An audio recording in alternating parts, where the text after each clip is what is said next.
Veterans Pride claim. Okay.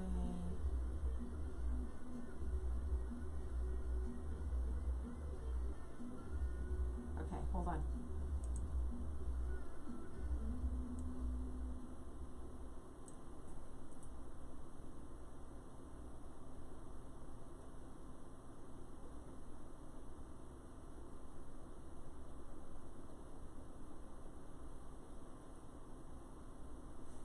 Hello and welcome to the Dr. Elisa Show here on KUHS Denver, the stream.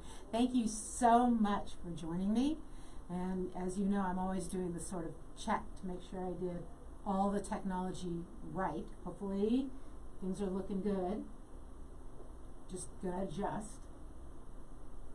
Okay, thank you. I have an amazing special guest today, but before I get there, let me do the big welcome that I'm always doing for you.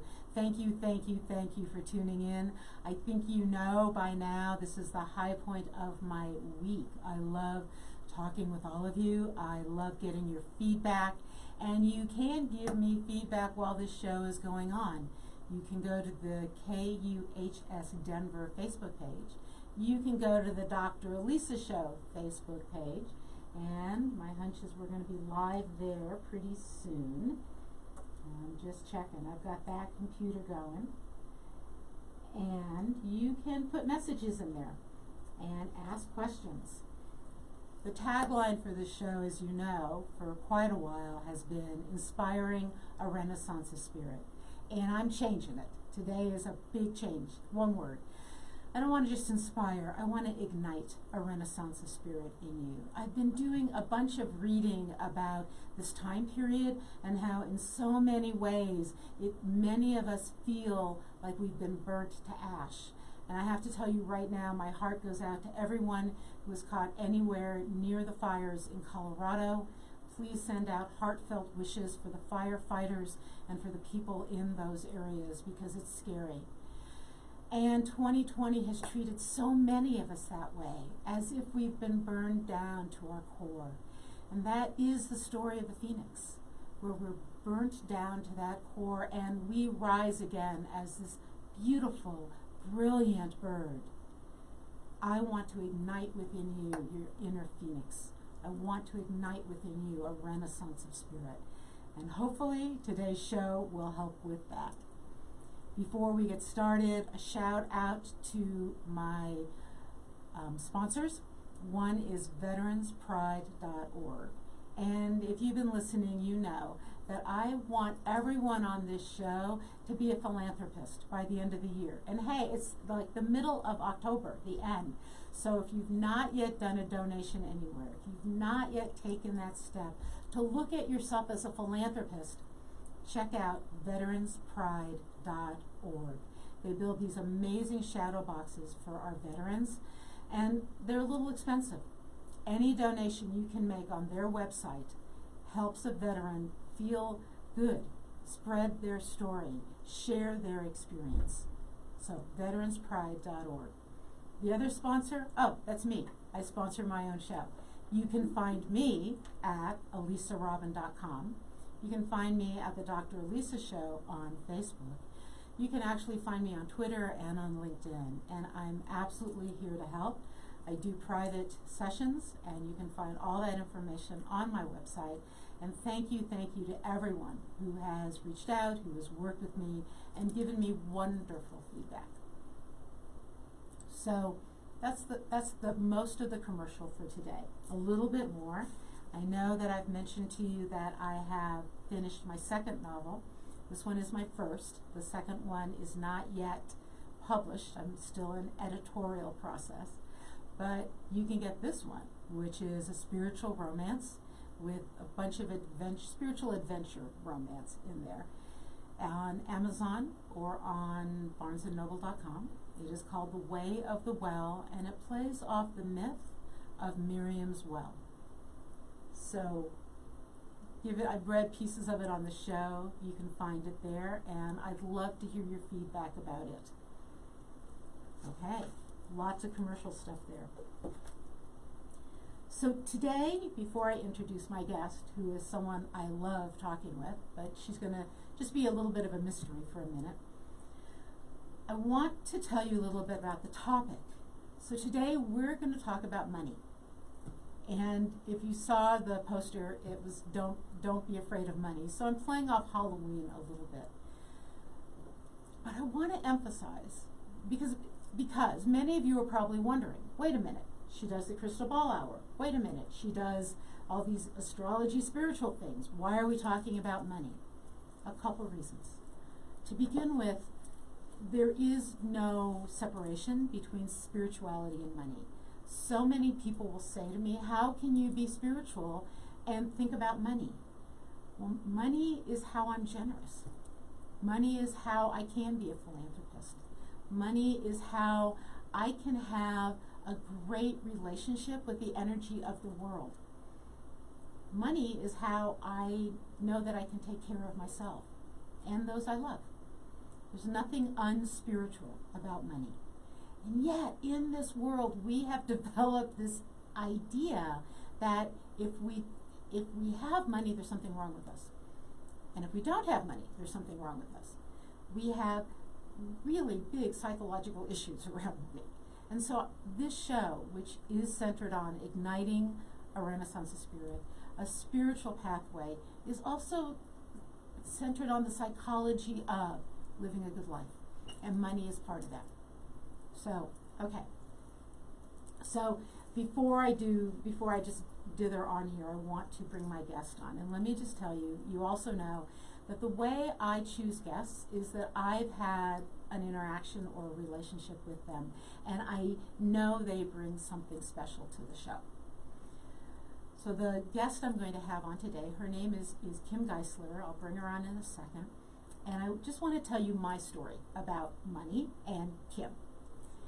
I, as you know, have had several careers, and I've had to pivot and change, and I've been down to zero financially.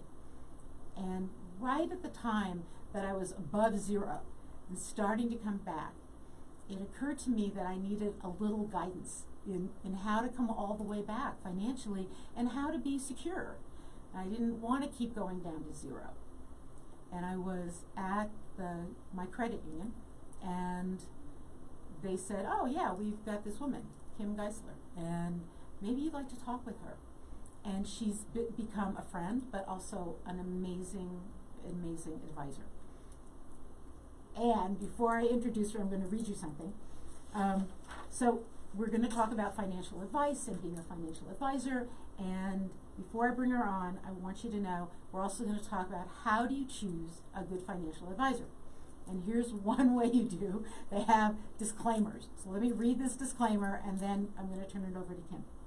So the opinions voiced on this show by me or by Kim Geisler, who is a CFP and an RICP, are for general information only, not intended to provide specific advice or recommendations for any individual.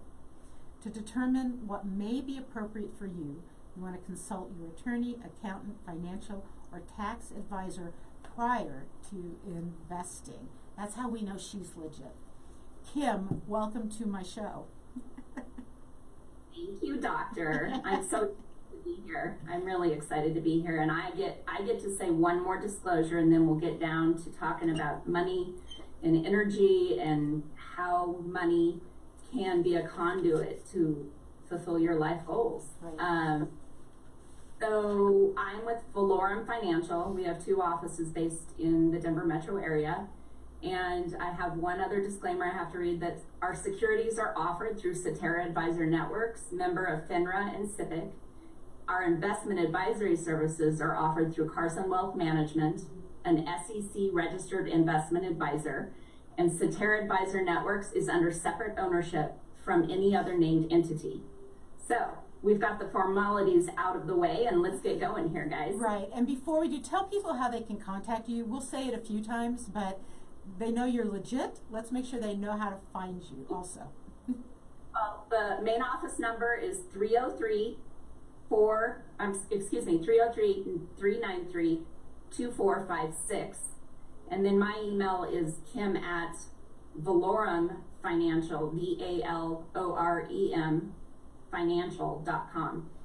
I bet you're probably wondering what Valorem means. I'll just get it out there. Yeah. It's what does value it mean? in Latin. Oh, okay. Good to know. And yes, and that's not the value you get on a good deal, but it's value beyond measure. That's what we like to provide our clients. And we might get to that, we might not, but I'll let you go. So where I like to start with all my guests is, again, the tagline of the show is igniting or inspiring, but now we're doing igniting, a renaissance of spirit. And you have found your niche in igniting that in others. So could you just talk about how you found your way to this lovely profession, this gift you have of helping people? Yes.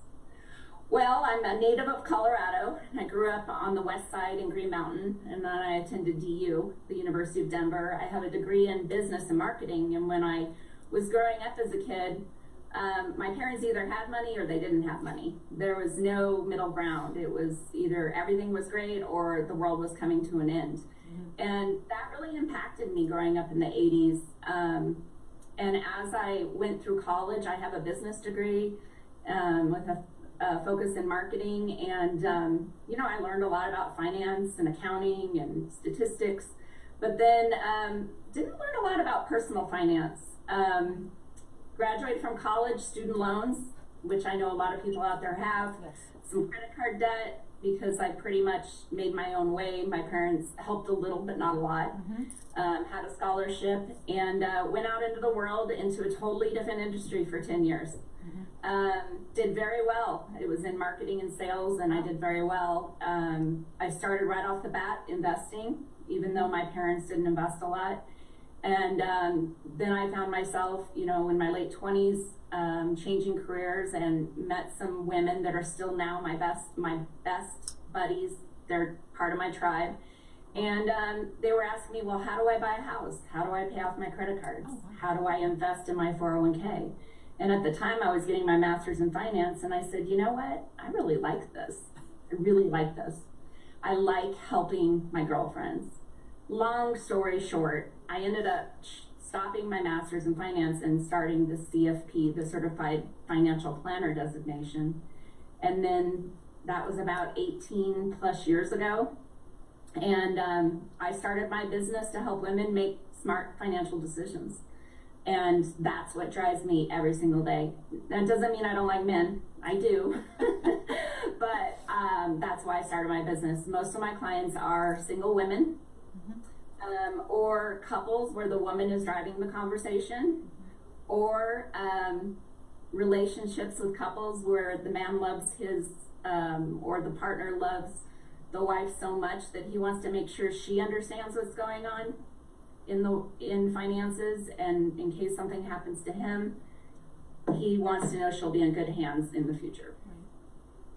Right. That's a great story, and I just sort of love that. What happened was you met women, and you found a way of helping them. They helped you find it, and you just mm-hmm. moved in that direction. And of course, that makes it sound easy, and I'm sure it wasn't. But before we talk about that, you also hit on something, because I want the listeners to know, we don't care what kind of partnership you're in, that Kim, yes, you focus on women, but this show is for anyone on any part of the spectrum, right? LGBTQIA, traditional, non-traditional, who's the breadwinner, it doesn't matter. These are conversations about money, and if you're in a partnership, just think about making sure that your partner is okay, that you're okay, and your partner's okay. If yes. you're alone, if you're single, then how do you also build wealth with doing that by yourself, right? So I just want to say that this show is even if we say woman a lot, it's about everybody. Absolutely, absolutely, and everyone has the ability and the opportunity to have a strong relationship with money, and that's what I love doing. It doesn't matter. Everything you said is correct. Plus, we have a team here at Valorem. I have a male partner. We have a multi-generational team, and we love helping people who want that advisory relationship. So we're going to start with some basics here, okay? Because I'm going to assume that some of the audience is just like where I was when we first met. I had no idea why I would want a financial advisor. And I'm going to say a few things, and then we'll go through them one at a time. I didn't know why I'd want one. I didn't know what you did. I didn't know how you got paid. I didn't know anything. And so I want to start back there. And I know that probably a great deal of you listening are more financially astute than I was. But if I'm going to be the kid in class who raises their hand and asks the basic questions today. So Kim, what is talk to me about why I need a financial advisor and how that works. Right. It's really funny you say that, because usually when people ask me, well, what do you do? And I tell them I'm a financial advisor, financial planner, their eyes glaze over. Variety of different reasons. Maybe they had a bad experience with a financial advisor. Maybe their relationship with money is tough for them. They think we're selling them something, that sort of thing. And the government really wants this to be more clear. But a financial advisor is someone who advises you on your finances. It's that simple. A financial planner is a different way to approach it. So if you're working with someone, you want to find out exactly what their credentials are and what their designations are, like the CFP and the RICP. Okay. And I am a financial planner and a financial advisor. And what that means is I start with planning. So when I'm working with my clients, I'm asking them, tell me about your life. Tell me about the people you care about. What's important to you? What do you like to do? What does retirement look like for you? What is leaving a legacy important? So it starts with bigger questions, and then the financial advising part comes in. That's the toolbox, right? That's okay. So in order to get from here to here, I got to get in my toolbox, and we're going to do this in order to get you from here to here and fulfill your goals. So common goals are, retirement, cash flow, budgeting, money management, saving for education, and having, goals that are conflicting. A lot of young families are trying to save for education. They're also trying to save for retirement, stay out of debt. And then, leaving a legacy, charitable contributions, estate planning, tax planning. So the planning piece is learning about my clients and who they are and what's important to them. And then the advising piece is how I get them through that planning process. Does that help? That helps a lot. And I'm just thinking of our first few meetings, right? And I had been down to zero financially, and I had some money, right? But I didn't even know if I had enough money to be making plans. So can you talk about where do I need to be rich to start this, or where do people need to be to start working with someone? Yeah, that's great, and I meant to touch on that, so I appreciate you reminding me. So a lot of people will say to me, well, when I get some money, I'll give you a call. The reality is that you need to, or people should consider visiting with a planner or an advisor or even a financial coach before that point, because depending on how your financial life looks and your relationship with money, that day, I'm not trying to be mean or anything, but that day might not come unless you start planning for that to come. On our Facebook page for Valorum, we posted today that Oprah Winfrey, it's her quote, "Create the highest, grandest vision possible for your life because you become what you believe." Oh, wow. That's amazing. So, yes, we become. So our verbiage, our language is so important, right? Because we become, and in fact, you've changed a little, right? You now also say wealth advisor, not just financial, but wealth. Yes, because wealth, wealth, a lot of people, they're different. When I say wealth, some people are going to think wealthy people. Right. But the reality is that I have clients who would not be considered wealthy people, but they have wealth. Wealth is a state of being. It's not necessarily a place to get to. Wealth is grounded in gratitude and planning and being good stewards of the resources that you have, either that you made, were given to you, or you're going to make. And, I think, and I'm kind of going off here on a different tangent, but I think it'll tie in. Everyone, you started out talking about this year and what's going on. And the reality is COVID has really awakened a lot of people into what is important to them and the gratitude and and I would encourage all of your listeners to really think about 2021. And this is your year. For me, I'm like, that life is too short. Like, I'm going to do the things that are really important to me, and I'm encouraging my clients to do the same. And that could include spending some of that wealth or donating it or giving it away. But if you're in a place where wealth gives you like maybe a little bit of anxiety, maybe just rethink about what wealth means, because wealth really is a state of mind, in my opinion. So we do consider ourselves wealth advisors. It can be confusing to the general public, the different titles and such. But that's wealth means different things to different people. I thank you so much for that. I love that. I love the Oprah quote, but I love reframing wealth, because we get so trapped in it's how many zeros are there, right, in my bank account or something. How much do I have at the end of the month, as opposed to what's my life like. And I agree with you, and I think we've had this conversation, that COVID has changed things. So many of my clients have said, I don't want to go back to the way it was before. I was running around all the time and exhausted all the time, and now I'm moving slower, and I'm spending and I'm having a grand time. Now, I will admit that as soon as I feel safe, I am buying airplane tickets to some ocean. I will admit that, right? And that's a safety in terms of my personal judgment of my safety. That's not a comment on what anyone else should be doing. But that, for me, then, part of my wealth is being able to see people I love, right? And so I think that COVID is bringing that up for us. So let me just pause for a second. If you are just joining in, you are listening to the Dr. Elisa Show on KUHS Denver, the stream. I'm so glad you're listening. And I have this amazing guest, Kim Geisler, and she is a financial and wealth advisor and planner. I get that right? Kim? Yeah, you're doing great. Okay, and we did a disclaimer at the beginning of the show. We'll do it again at the end of the show, but she's legit. Let's just go with that. Okay?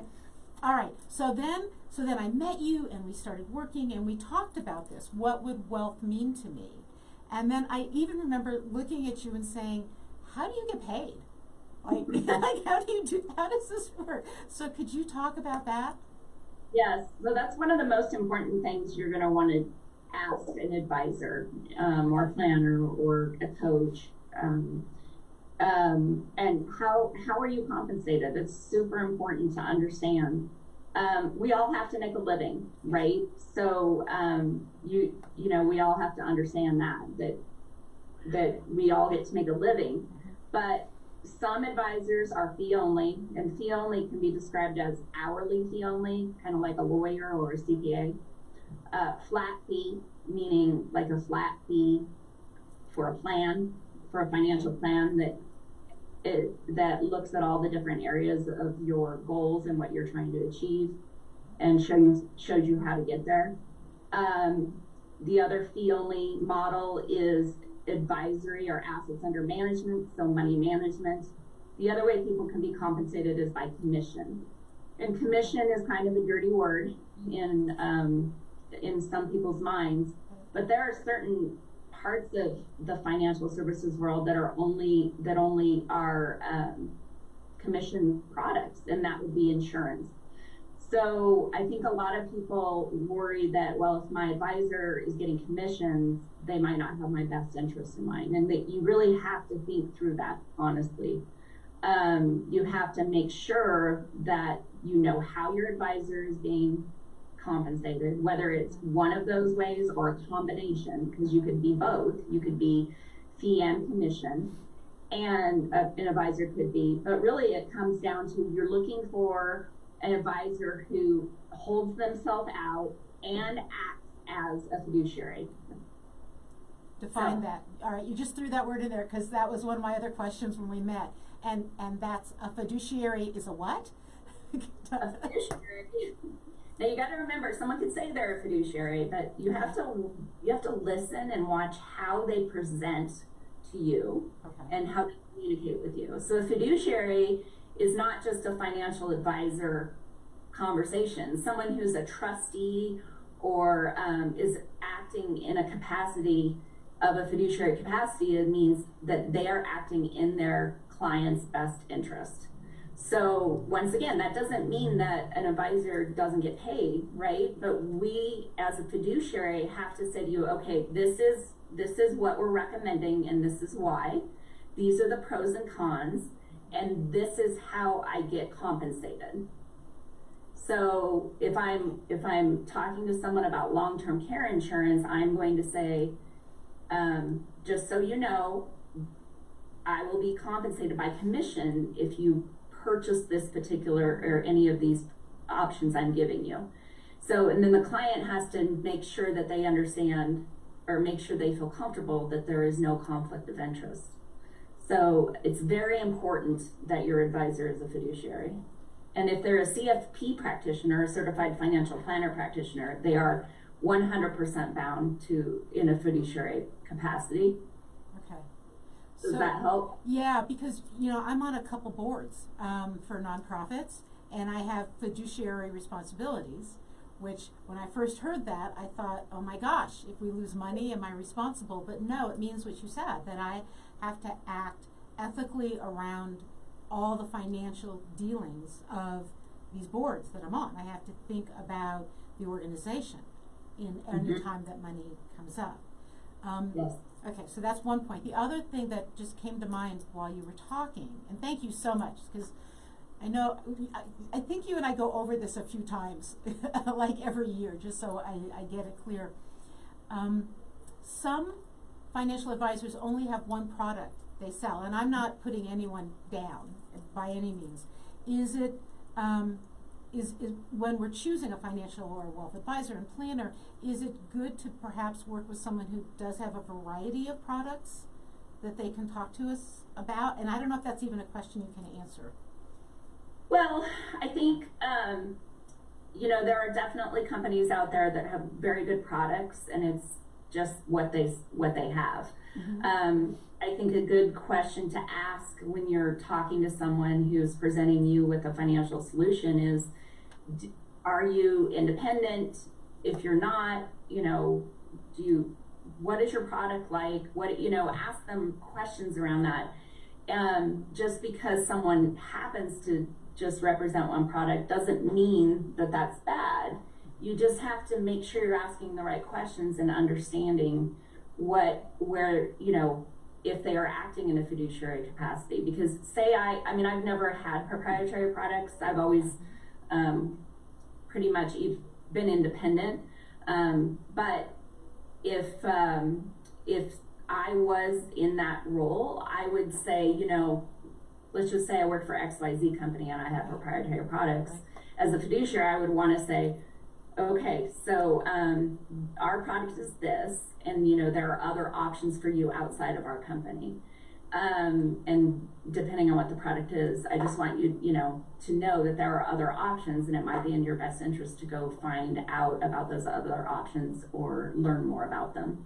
So being a fiduciary is a state of mind. It's not, I'm going to act like a fiduciary, sometimes it's, we believe in the fiduciary standard. We also believe in fee transparency at Valorum. So we're always going to be transparent. There's no hidden fees in the funds or the investments.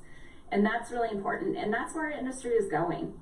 That's where we're going as an industry. That's where we have to go. We have a huge responsibility to help the American public with their finances and making sure that people are secure and are comfortable. So here's what I love. You just were able to articulate how a financial advisor has an ethical mission, that there's actually a spiritual piece in this for you, right? It's a state of mind. That I may learn things in school, but being a fiduciary for you is a state of mind. It's a way of being present with people. So again, you sort of link spiritual with financial, which I love. and then really opened it up to a way that this is about helping. It's not some way of trying to get people to buy things. It's about saying, and in fact, that's where I want to go. I want to just transition to that how so many people worry about what will happen when I get older, or what will happen if I get laid off, and you want to build that net so that they're ready to deal with the life changes, right? Okay, so let me frame this for you, because I'm going to shift gears and ask you some other questions, if that's okay. My listeners know, and you know, that my husband passed away almost actually exactly 4 years ago, and I was the breadwinner, and I worked with you before he passed away on what needed to be in place when one of us was obviously, you know, there's an inevitability to somebody dies, but what did I need to have in place? And what was startling to me, two things. One was the number of people who, when he passed away, were sure that I was going to be destitute. And two, the little things that I had not yet finished that I did not know. So I'm just gonna throw this out, and then we'll come back to you. In Colorado, and I learned this, not the way you should learn this, being married does not give you medical power of attorney. And I remember after my husband died saying that to my neighbors, whose eyes got really big and went, what? And they ran out and actually did more paperwork, and I think started working with a financial advisor. So we started talking at the beginning about if you're in some kind of partnership, or maybe, you know, you're single, but and for me, this is like girlfriend advice, right? Like, what do we want to tell each other? What are some of the things we need to do to be financially prepared? Is that too broad, or is that a good place to start? A great place to start. Okay. That's really important, because some people really do shut down around these conversations. And people's relationship with money, my goal is to make sure that energy is shifted for people. People don't really want to talk about life insurance and long-term care and wills and powers of attorney. But one of the most important things all of us adults need, is estate planning. And people will say to me, well, I don't really have that much. I don't need that much. I don't need that much planning. And when I say estate planning, I'm not talking about a trust necessarily. I'm talking about a will and powers of attorney and advanced medical directives. I'm not a lawyer. I only play one on TV.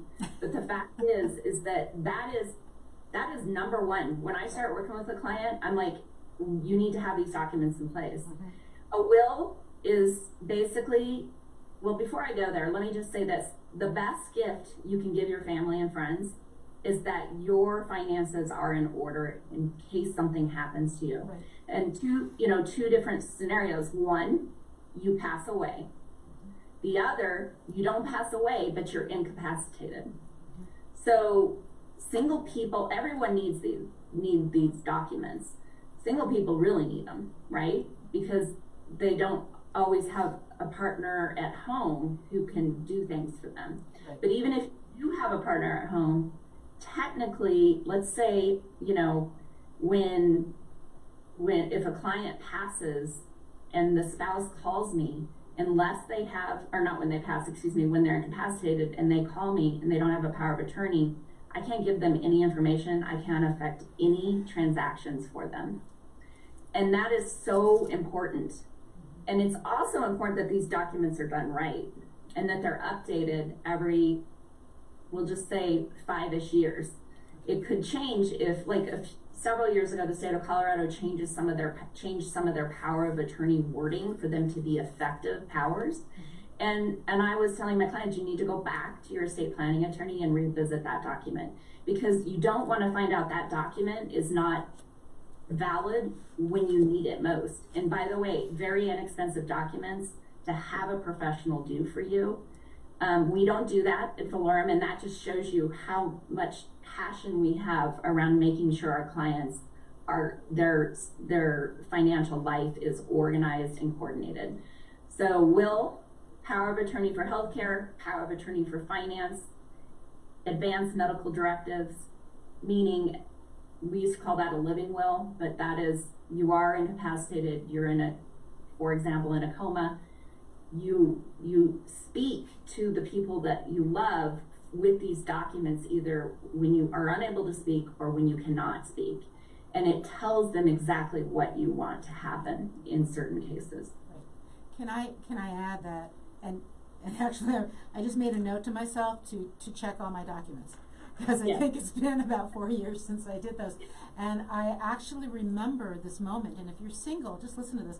I remember I was sitting, one of my best friends had come to my house after my husband died, and stayed with me for about 2.5 weeks, and we're sitting there. I'm Jewish, so it was towards the end of Shiva, and I looked at her and I said, my will no longer is operative. I have now no legitimate power of attorney. I have no legitimate medical power of attorney. I had, like, OMG. And we just stared at each other, and I made an appointment with my legal counsel to say, I got to do this. I did it at the end of Shiva, and I need to revisit it, because right then I'm like, well, you got to be it, because you're all I got right at this moment. One of my best friends, but it struck me like something could happen, and the government would have to step in and choose what goes where, and I'd leave this huge mess for my friends, and I wouldn't have left money to charities that I wanted, right? So if you're listening and you're single, you need these documents, because I mean, it hit me so strong. Okay, so go on. So that those are the first things we need. We need documents. Yes. And then depending on if you're in a relationship or not in a relationship, there are other things that need to happen. The first thing, I would also check beneficiary designations. Ongoing too, especially when there's a life change. If there's a marriage or a divorce or someone passes, most assets transfer by beneficiary designation. Retirement accounts, insurance policies, those all pass by beneficiary designation. So you don't need a will to pass those on in the event of you dying. And there have been way too many times that I've heard stories where, oh, my ex-wife or my husband's ex-wife received the insurance policy when he died because he never changed the beneficiary. Right. I've heard that so many times. So making sure your beneficiary designations are up to date, and those also include your TOD, or what we call transfer on death designations, like making sure those are up to date as life unfolds. I always encourage my clients to have a file somewhere in their house, either in a safe or in a drawer that's locked, and that the people that are most close to them know where that's at, and if it is locked or it is a safe, how, obviously trustworthy people, how to get into those documents. And it should be titled what to do when I've passed. So you're going to have, documents in there, your wills, your powers of attorney, keys to your safety deposit box if you have one, the combination to your safe. Obviously you're going to want to keep this locked up in case someone ever breaks into your house or anything, but you want to make sure that people that care about you know where to go in case of your death, basically. It could have your financial advisor's business card. It could have the life insurance policies in there, or at least a copy of the front declaration page. Those are the basics. Depending on the relationship, whether it's a single person or a partnership or a married couple or any sort of relationship, I help my clients define, what else you should be looking at as either an individual or as a family.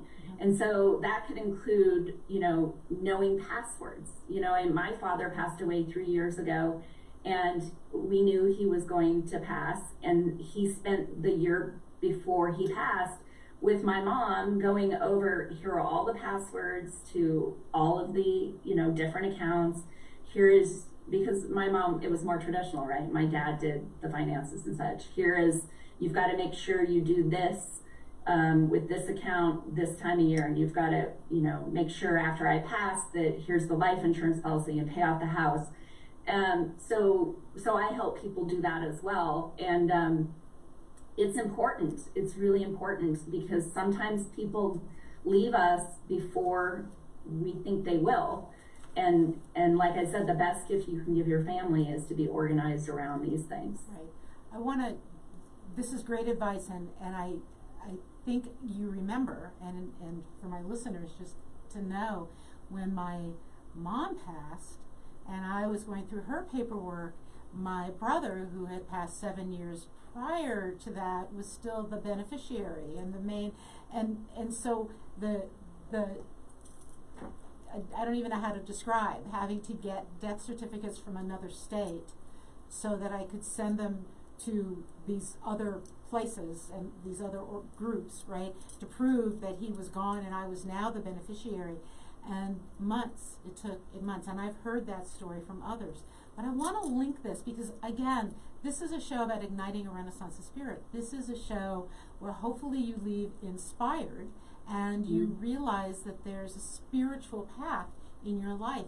And what we're talking about here is this gift you give people you love. So instead of spending 6 months trying to figure out how to get a birth certificate from one of the states that didn't want to, or excuse me, a death certificate for my brother from a state that didn't want to do that, how did I have to go about getting that to take care of money and to get people to actually talk to me? I'm not in any way denigrating my mother. Had I been able to have those conversations with her, she clearly, as a gift to me, would have wanted that easy. And I know she voiced that.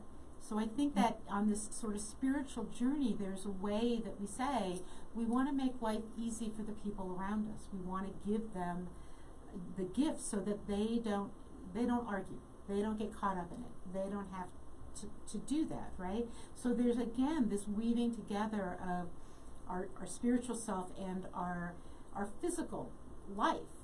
And that's what we're talking about. We're not necessarily talking about money. We're talking about, because it could be my house, it could be my belongings, it could be my collection of whatever it is I have that I'm hoping somebody I love gets, or it could be, like you said, a legacy gift to a nonprofit I care about. So we're really talking about this as a part of a spiritual journey.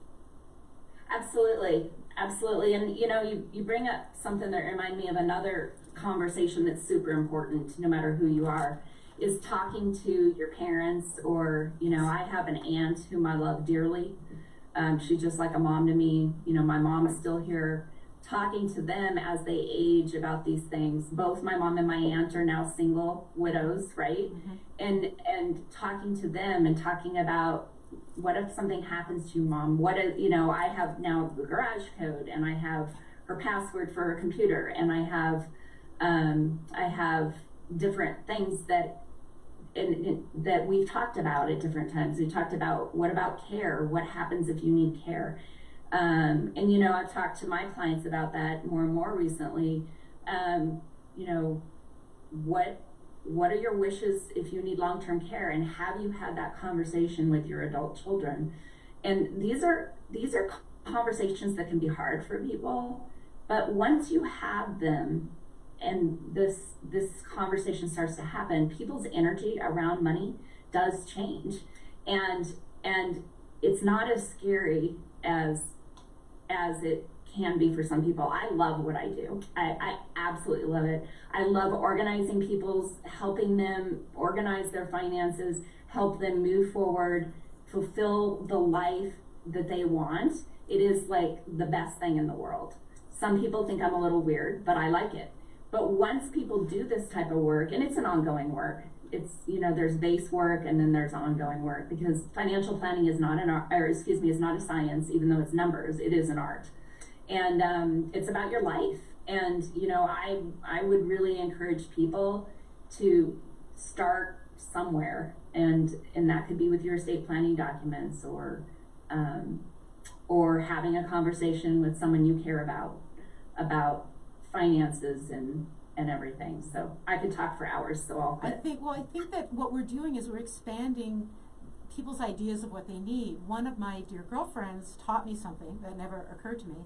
She loves animals. She has horses. She has dogs. She has a life insurance policy because if something happens to her and the horses, there's going to have to be money to take care of the animals. Something that actually I don't have horses, and right now I don't have a dog, but it occurred to me that when I have a dog again, that's something I'm going to have to think about.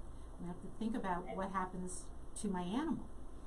Mm-hmm. So this isn't just about big families with kids. This isn't just about people who are in committed relationships.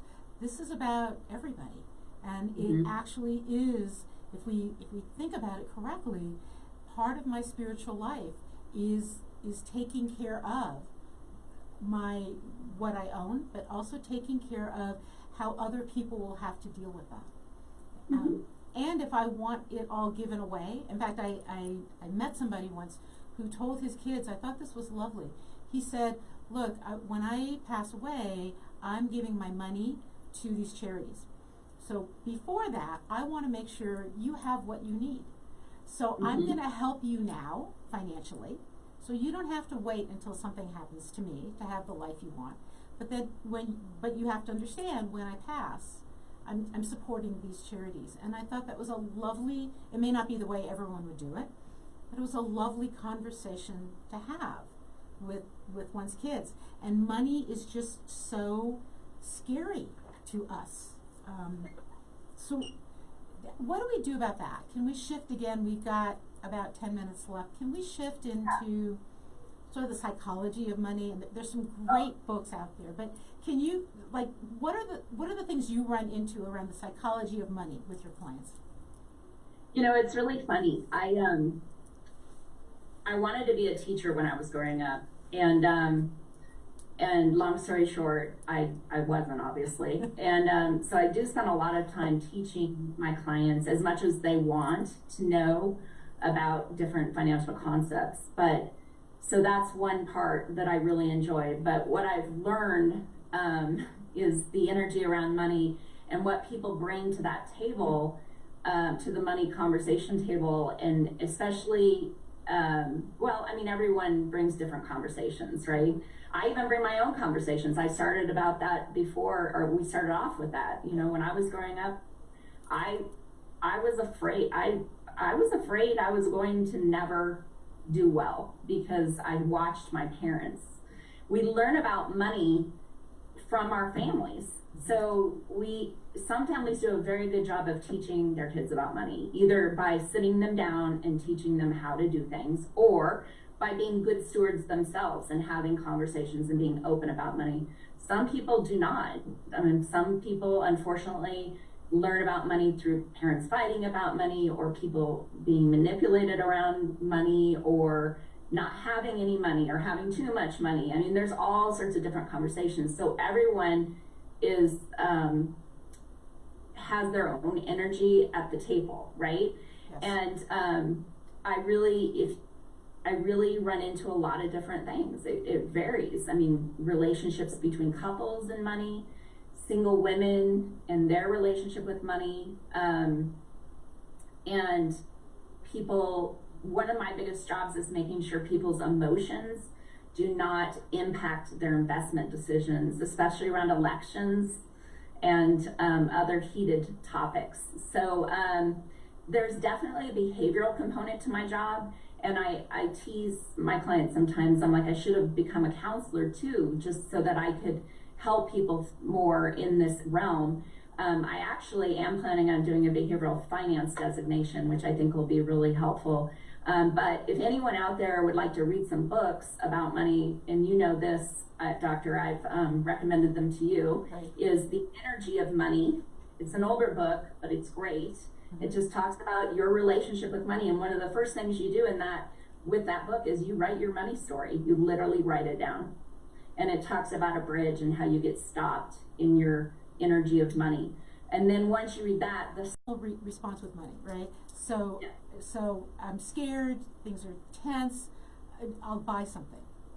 Mm-hmm. Right? That, you know, I could build that into a budget. I could say, I know that once a month I have to buy myself something, so I'm going to have some spending money. But if we build it in, we're fine. But I know that I've worked with clients, and if you're wondering, if you want to know where the astrology is, it's in your 2nd and your 10th house.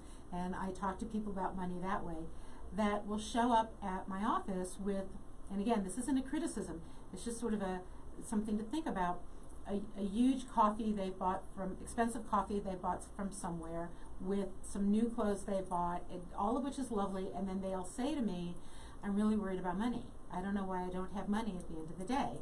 And we have to talk about what is giving you comfort. And I think that this year, 2020, has made that so apparent. What do I need to have to comfort myself, and how does that connect to money? Absolutely. Absolutely. I see that all the time. Mm-hmm. And that's why having a financial advisor does help you through that if you have the right advisor. Mm-hmm. You know, for single women, I'm often their partner in Right. listening to their fears, helping, you know, as an independent third party, making sure they're on the right track, and in their mind, you know, if they want to help their kids or not, how that'll impact them. With couples, it's, you know, often great to have an independent third party there to help you communicate better around financial goals, and organize, and depending on how couples or partnerships are, with money, some people have their money separate, some people, you know, have it all combined, and then they feel guilty if they spend a certain amount, and so, you know, hiring a good advisor who fits what you're trying to achieve is so important. I liken the whole process to like driving down a road, and before you have an advisor, you might drive with your headlights off or your eyes closed or both. Sometimes they're open, you're like, oh yeah, I'm gonna get a Roth IRA, I'm gonna make sure I have enough insurance, and then you keep going down the path. An advisor gets in that car with you and turns your lights on, opens the eyes, sees the potholes, helps you, guide you through that road. And that's the gift I want everyone that I work with to have. Some sort of sense of understanding of their resources and how they can use it as a conduit to have the most fulfilled life that they can imagine. Right. And to recognize that we all have different relationships with money.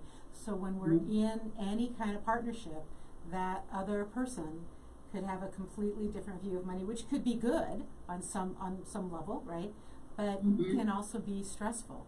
So listen, here's what I want to do right now, because I want to make sure we get it in. I want to go back to, and we started with this, if you're listening, you're catching us at the end of the Dr. Elisa Show on KUHS Denver with Kim Geisler as my guest. And we talked about how do you know if it's a good financial advisor. And here's one of the ways you know. They will read you this thing, they'll tell you this thing, right? And so this is like a disclaimer and a disclosure, okay? So I'm just going to read the first part, she's going to read the second part. The opinions voiced on this show, on the Dr. Elisa Show with Kim Geisler, CFP, RICP, are for general information only and not intended to provide specific advice or recommendations for any individual. To determine what may be appropriate for you, consult your attorney, accountant, financial or tax advisor prior to investing. Okay, Kim, Right. your part. Attorneys through my firm are offered through Cetera Advisor Networks, member FINRA SIPC. Investment advisor services offered through Carson Wealth Management, an SEC registered investment advisor. Cetera Advisor Networks is under separate ownership from any other named entity. Okay, and how do people find you? Because I would really love some people to sort of go, wow, I've been thinking about finding a financial advisor. How can people find you? Absolutely, I appreciate that. Once again, our firm is Valorum Financial. It's basically valor or value in Latin. V as in Victor, ALOREM Financial. You can find us on Facebook, Twitter, LinkedIn. You can also call the office 303-393-2456, or you can email me at kim@valorumfinancial.com. And they can probably find you on LinkedIn also, right? Yes, LinkedIn, Twitter, and Facebook. Okay. Awesome. So, I appreciate you. all right, so you have been listening. Can you believe it? We've gone through this, and I have just a couple more things to tell you if you're tuned in. Next week, so thank you, Kim. Thank you, everyone listening. And thank you, my amazing sponsor, veteranspride.org. Next week, I have a Halloween special. It was going to be on Monday. It's, everything's retrograde. We're moving it to Wednesday. So Wednesday at 2:30 Mountain Standard Time here on KUHS Denver. The show about ghost stories, the ones I have had, and these are real life ghost stories, things that have happened to me, things that have happened to other people. We'll have some guests on, and so prepare for a little spookiness next week on Wednesday at 2:30 Mountain Standard Time here at KUHS Denver. Please reach out to my guest, Kim Geisler. She's amazing. You can find me, you know this, right? ElisaRobin.com. You can find me on Facebook at Dr. Elisa Show. You can find me on LinkedIn, Elisa Robin. You can find me on Twitter. And I am here to help you to ignite a renaissance of spirit within you and to help you live your soul's craving. And with that, I'm going to sign off. You have a great rest of your day, rest of your week. But stay tuned to KUHS Denver The Stream, because there's great music following.